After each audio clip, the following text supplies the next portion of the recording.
ये iPhone 16 Pro Max है जिसे यूज करते हुए 6 मंथ हो चुके हैं। लास्ट ईयर मैं iPhone 15 Pro Max भी यूज कर चुका हूँ और इसे यूज करने के बाद भाई मुझे उसमें और इसमें कुछ ज्यादा डिफरेंस नजर में नहीं आया। यूजर एक्सपीरियंस में कुछ मेरा ऐसा ही है और इस फोन का कैमरा यूज करते टाइम 6 मंथ हो चुके हैं, उसके बावजूद भी सॉफ्टवेयर में ऐसी प्रॉब्लम्स है, यूआई में ऐसी प्रॉब्लम्स है, कैमरा स्टक होता है और इसके अलावा गेमिंग के टाइम ये फोन हीट होता है, ब्राइटनेस ड्रॉप करता है। लेकिन बुरी बात है नहीं, इस फोन में काफी अच्छी बातें भी हैं। लेकिन हाँ, फोन हमारा 1.5 लाख का है, फिर भी ये कमियां बिल्कुल भी नहीं होनी चाहिए क्योंकि कंपटीशन में यहाँ पर सैमसंग का S25 अल्ट्रा भी है। इसे भी मैं यूज कर रहा हूँ काफी टाइम से, लेकिन वीडियो हमारी iPhone 16 Pro Max के ऊपर है। तो अगर आप प्लान कर रहे हो iPhone 16 Pro Max लेने का तो ये वीडियो आपको जरूर देखना चाहिए क्योंकि इसमें हम iPhone 16 Pro Max का जो भी सच है वो बताने वाले हैं। आपको पूरा पता लग जाएगा कि कैसा डिवाइस है ये। लेकिन गाइस सबसे पहले मैं आपको बता देता हूँ, काफी लोग पूछते हैं कमेंट सेक्शन में, इस फोन में एक टेम्पर ग्लास लगा है जिसे मैं अभी निकालने वाला हूँ,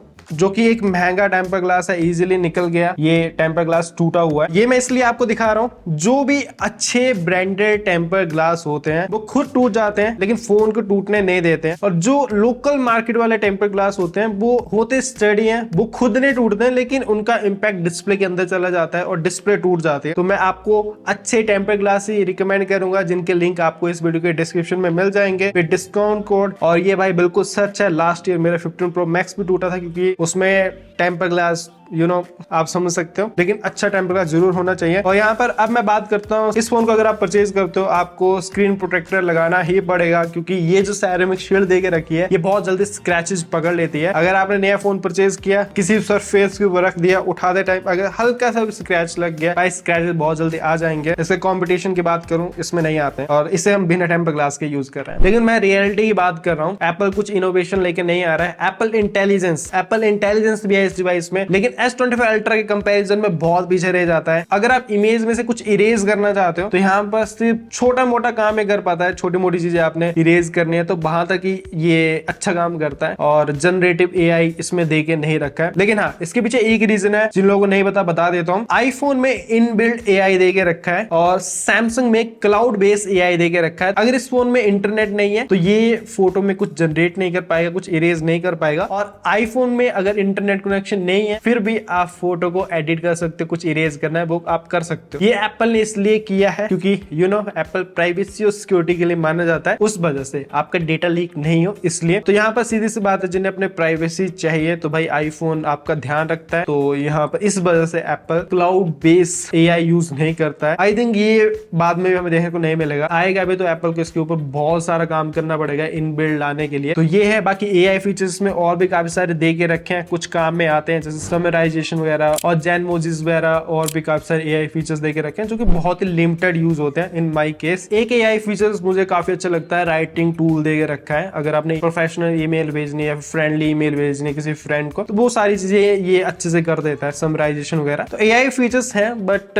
कंपटीशन के हिसाब से उतने एडवांस नहीं है। अब मैं बात करूं फोन के ओवरऑल डिजाइन बिल्ड क्वालिटी की, तो लास्ट ईयर की तरह ही है। एक कैमरा कैप्चर बटन देके रखा है जो कि बहुत ही कम यूज में आता है, कभी कभी याद आ जाए कि हाँ है दे के रखा तो यूज हो जाता है, अदरवाइज कुछ खास काम का ये नहीं है। बाकी बिल्ड क्वालिटी अच्छी है, टाइटेनियम की फ्रेम देके रखी है, बैक पैनल भी इसका सॉलिड है, फ्रंट डिस्प्ले भी सॉलिड है और कैमरा डिजाइन पुराने ही आईफोन की तरह है। बेजल्स काफी पतले हैं इसके, S25 अल्ट्रा से भी पतले हैं बेजल्स, तो डिस्प्ले काफी अच्छी लगती है। और बिल्ड क्वालिटी में ये भी है कि IP रेटिंग इसकी काफी अच्छी, IP68 की रेटिंग है। वाटर टेस्ट हमने किया था तो खराब नहीं हुआ था फोन। स्पीकर के अंदर थोड़े बहुत पानी चला जाता है क्योंकि वाटर रिजेक्ट साउंड से बाहर में निकल के आ जाता है। तो यहाँ पर मैं बिल्ड क्वालिटी में तो भाई इस फोन को एकदम बढ़िया कहूंगा, कोई दिक्कत नहीं है, अच्छा फोन है, लेकिन फिर भी केस और टेम्पर ग्लास रिकमेंडेड है। बाकी मैं अब बात करूं बैटरी बैकअप की, बैटरी बैकअप इसका मुझे बहुत अच्छा लगा, एक दिन से ऊपर इजीली निकाल के दे देता है। गेमिंग करनी हो, अगर मैं BGMI गेम खेल रहा हूँ, फुल चार्जिंग है तो ये 5 आवर तक निकाल के दे देता है। बाकी ब्राइटनेस के ऊपर डिपेंड करता है, इन माई केस 5 आवर तक निकल जाता है, और जिसमें मैं 120 FPS में खेलता हूँ और ब्राइटनेस रहती है मेरी अराउंड 60%। अगर मैं फुल ब्राइटनेस पर खेलूं तो फिर 1 आवर आप कम कर लो, उतना बैटरी बैकअप ये निकाल निकाल के दे देगा। इसके अलावा बैटरी को लेकर सिर्फ एक कमी लगी है मुझे कि फास्ट चार्जिंग नहीं है कंपटीशन के हिसाब से, थोड़ा टाइम ले लेता है चार्ज होने में। हालांकि इसमें टाइप सी फास्ट पोर्ट भी देके रखा है जो कि हाँ आपका डेटा ट्रांसफर करने के टाइम में काम में आ जाएगा, फास्ट डेटा ट्रांसफर हो जाता है। चार्जिंग स्पीड उतनी ज्यादा सही नहीं है। मैगसेफ भी यूज कर सकते हो आप इस डिवाइस के साथ में। वायरलेस चार्जिंग फास्ट है इस बार, तो फिर कार में फोन वायरलेसली चार्ज करना हो तो वहां पर ये मुझे पिछले वाले आईफोन से अच्छा लगा। और मैं बैटरी हेल्थ की बात करूं तो 238 बैटरी साइकिल हो चुके हैं और अभी तक भी बैटरी हेल्थ 100% है, तो बैटरी को लेकर मुझे बिल्कुल भी दिक्कत नहीं आई। और इसके अलावा डिस्प्ले क्वालिटी बढ़िया है इसकी, कंटेंट देखने का आपको मजा आ जाएगा, कोई कमी नहीं है। मल्टी टच रिस्पॉन्स से बढ़िया, नेटवर्क कनेक्टिविटी में कोई दिक्कत नहीं आती है। और रही बात गेमिंग की, तो गेमिंग में आपको 120 FPS तो मिल जाएंगे, लेकिन मैंने स्टार्टिंग में आपको बताया कि फोन हीट हो जाता है। लेकिन हाँ पुराने आईफोन के कंपैरिजन में कम हीट होता है। अगर आप फैन या एसी लगा के रखोगे तो फिर भी ये कम हीट होगा, और हीट हो जाता है तो फिर ब्राइटनेस ड्रॉप कर देता है। एक स्मार्टफोन कूलर आपको लेना पड़ सकता है अगर आप ज्यादा गेमिंग करते हो, बस बाकी कोई दिक्कत नहीं है। और इस फोन में रेंडर लैग भी होता है, अब आईफोन में पहले नहीं होता था। और सैमसंग S25 अल्ट्रा में रेंडर लैग देखने को नहीं मिल रहा है अभी, तो BGMI गेम की मैं बात कर रहा हूँ। इसके अलावा अगर मैं कैमरा की बात करूं तो इन दोनों फोन का डिटेल्ड कैमरा रिव्यू मैं ऑलरेडी डाल चुका हूं, आप उसे देख लेना। आपको उस वीडियो को देखकर बड़े अच्छे से पता लग जाएगा कि S25 अल्ट्रा का कैमरा कैसा है और iPhone 16 Pro Max का कैमरा कैसा है, कैसा रिस्पॉन्स करता है रियल लाइफ में। मैं ये सजेस्ट करूंगा आप उस वीडियो को देख लेना। और बाकी मैं बताऊं अपने पर्सनल एक्सपीरियंस के, तो मुझे कैमरा इसका बहुत अच्छा लगता है, स्पेशली फॉर वीडियोस, फोटोग्राफी के लिए मुझे सैमसंग अच्छा लगता है। यहाँ पर मुझे इस फोन में एक ही दिक्कत लगती है, एक ब्लॉगिंग चैनल भी है मेरा, मैं ब्लॉग्स बनाता हूँ, तो दिक्कत पता क्या करता है ये फोन, जब मैं फोन का कैमरा ओपन करता हूँ ना हो जाता है, लेकिन बार बार कैमरा ओपन करने पर बहुत बार कैमरा स्टक हो जाता है, अटक जाता है कैमरा, रैम से निकालना पड़ता है उसे, फिर वापस कैमरा ओपन करना पड़ता है, फिर थोड़ा सा टाइम लेता है। और ये चीज मेरे साथ नहीं। अगर आपने सौरभ जोशी का ब्लॉग भी देखा होगा तो उन्होंने भी बताया था, उन्होंने दिखाया भी था अपने ब्लॉग में, उसी वजह से उन्होंने सैमसंग में स्विच कर लिया था। देखो मैं तो नहीं करने वाला सैमसंग में स्विच, क्योंकि हमारी वीडियो एडिटिंग होती है एप्पल में, हम काफी सारी वीडियोस आईफोन में रिकॉर्ड करते हैं, एप्पल का इकोसिस्टम बहुत काम में आता है मेरे। बस ये है कि प्रॉब्लम्स देता है ये, जैसे मैंने आपको बताया कैमरा स्ट्रक हो जाता है। अभी 6 मंथ हो चुके हैं तो अब काफी कम हो चुका है, स्टार्टिंग में तो बहुत दिक्कत दे रहा था जब नया नया ये फोन आया था, ऑप्टिमाइजेशन अच्छे नहीं थे। बाकी ओवरऑल देखा जाए तो फोन अच्छा है, लॉन्ग टाइम तक यूज करना चाहते हो तो 6-7 साल तक भी आप कर सकते हो। ऐसी बिल्ड क्वालिटी दे के रखी है इसकी, फ्यूचर प्रूफ भी है, आप जा सकते हो इस फोन की तरफ अगर आप एप्पल इकोसिस्टम की तरफ जाना चाहते हो। और यहाँ पर मैं ये कहूंगा जिन लोगों को गेमिंग करनी है, कैमरा अच्छा चाहिए, वीडियोग्राफी के लिए डिस्प्ले भी अच्छी चाहिए, तो फिर आप जा सकते हो डेफिनेटली इस फोन की तरफ। और अगर थोड़ा सा बजट कम है, एंड्रॉइड में जाना चाहते हो तो फिर सैमसंग S25